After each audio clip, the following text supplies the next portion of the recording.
warahmatullahi wabarakatuh. Kembali lagi bersama saya Marina Hierinisa dari Fakultas Psikologi Universitas Airlangga. Salah satu hal yang dapat membantu kita untuk terus menjadi pribadi yang matang secara emosi adalah dengan cara mampu mengenali, mampu mengidentifikasi hal-hal yang bisa dikontrol dan hal-hal yang tidak bisa kita kontrol dalam hidup. Hal-hal yang tidak bisa kita kontrol adalah bagaimana omongan orang lain terhadap kita, bagaimana pertanyaan tentang pertanyaan tentang kapan punya anak kedua, kapan punya mantu, itu akan terus terjadi dalam hidup kita, dan itu adalah hal-hal yang di luar kontrol kita. Lalu apa yang bisa dikontrol? Yang bisa dikontrol adalah bagaimana reaksi kita terhadap stimulus yang hadir itu. Bagaimana reaksi kita untuk tetap stabil, bagaimana reaksi kita untuk tetap konsisten dalam rasa sabar dan syukur itu tadi. Sekali lagi, ini bukan hal yang mudah, tapi bukan berarti tidak mungkin untuk kita terapkan bersama.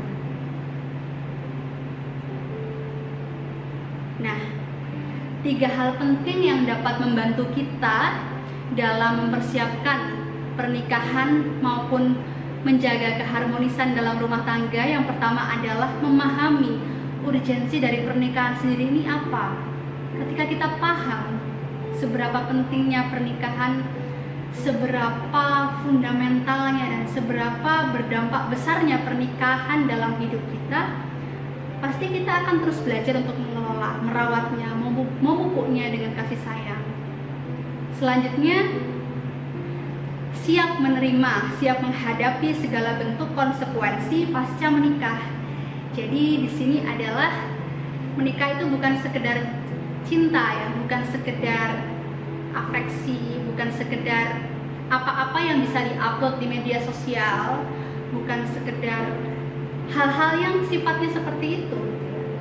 Mungkin ya nikmatnya bertambah, tapi ujian dan amanah, tantangan untuk menjadi orang tua, menjadi orang tua yang akan menikahkan anak-anaknya itu juga bertambah gitu. Jadi harus dipahami bersama bahwa ketika kita menikah, kita harus siap menghadapi segala konsekuensi di kehidupan pasca menikah. Nah, hal ketiga adalah kita boleh kok mengikuti konseling pranikah. Memang sifatnya tidak wajib ya, tapi ketika kita memang merasa butuh perspektif dari orang lain, khususnya yang ahli di bidang psikologi, entah itu psikolog, psikiater, maupun konselor pranikah, itu sebenarnya bagian dari bentuk awareness kita terhadap bagaimana kita bisa mengambil keputusan secara bijaksana, bukan atas diri kita sendiri, tapi juga melibatkan perspektif orang lain. Nah, seperti yang menjadi pertanyaan di pertemuan pertama tadi, yaitu bagaimana kita bisa mengetahui bahwa pasangan kita mengalami permasalahan psikologis yang berat, atau apa yang terjadi jika salah satu di antara kita, entah kita atau pasangan kita ternyata mengalami permasalahan psikologis.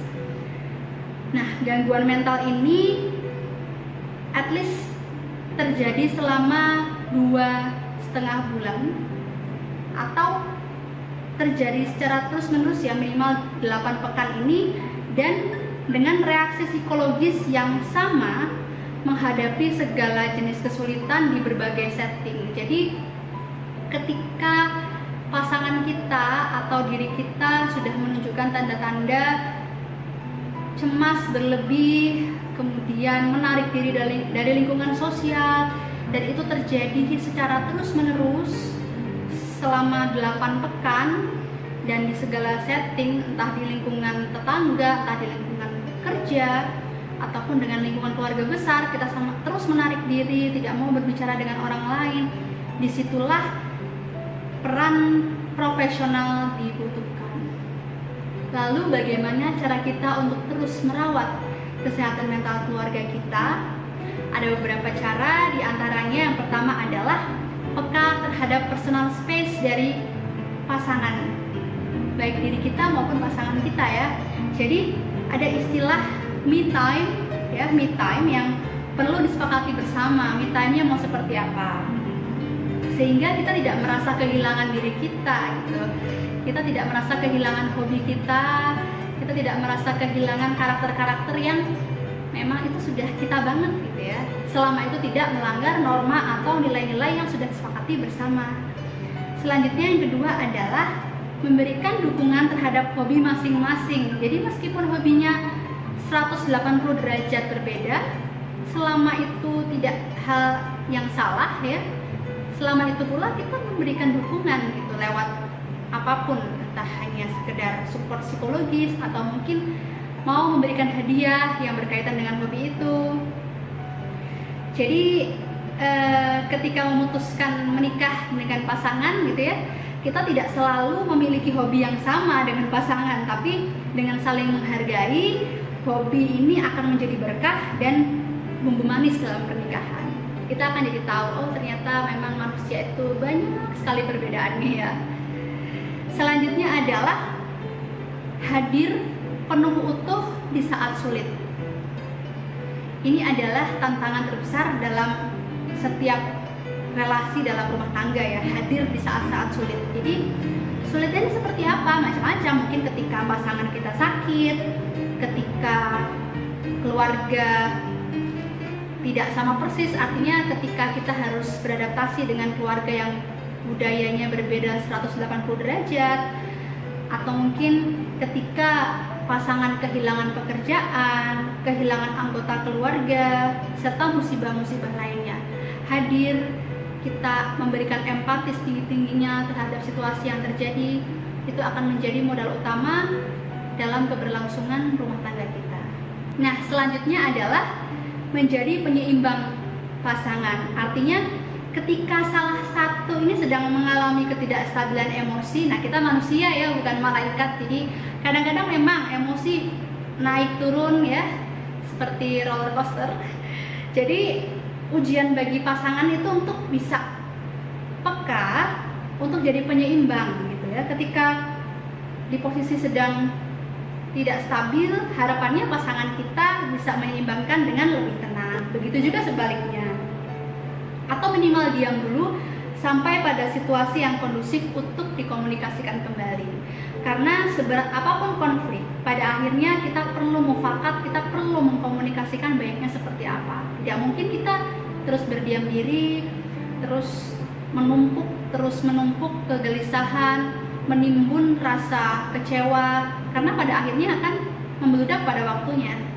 Nah, untuk poin berikutnya untuk merawat kesehatan mental keluarga adalah dengan menjadikan teman istri sebagai teman suami juga, begitu juga sebaliknya. Jadi budaya dan nilai yang kita anut itu akan berefek pada relasi pertemanan pasca kita menikah. Nah, ini perlu sekali disepakati supaya tidak menimbulkan kesalahpahaman, karena ini juga salah satu yang bisa menjadi masalah ketika pasangan kita salah paham terhadap relasi kita dengan teman lawan jenis. Seperti itu, batasan-batasan apa yang mau ditetapkan, seperti apa pola komunikasi yang diharapkan oleh pasangan kita. Nah, untuk selanjutnya, kesehatan mental dalam pernikahan ini erat kaitannya dengan urip iku mung sawang sinawang gitu ya, pepatah Jawa. Nah, kalau kita fokus sama apa yang ada di keluarga lain gitu, itu nggak akan ada habisnya gitu ya. Jadi marilah kita fokus sama pengembangan keluarga kita gitu. Tak perlu lagi menguras energi dengan membandingkan dengan keluarga lain, karena itu tidak akan ada habisnya dan boleh jadi tidak akan bisa dikejar gitu, karena modalnya mungkin berbeda, kepribadiannya berbeda, potensinya berbeda, tidak akan mungkin pernah bisa disamakan. Nah, kesehatan mental pada umumnya erat dengan spiritualitas. Bagaimanapun, merawat niat pernikahan adalah bagian dari menjaga kesehatan mental. Merawat niat ketika kita memutuskan untuk akad ya, itu pasti ada keterlibatan spiritualitas, keterlibatan Tuhan di sana.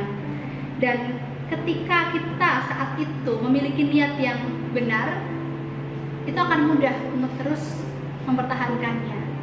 Sehingga pastikan bahwa niat kita untuk menikah adalah niat kita untuk jangka panjang, niat kita untuk lebih mendekatkan diri kepada Tuhan yang Maha Esa.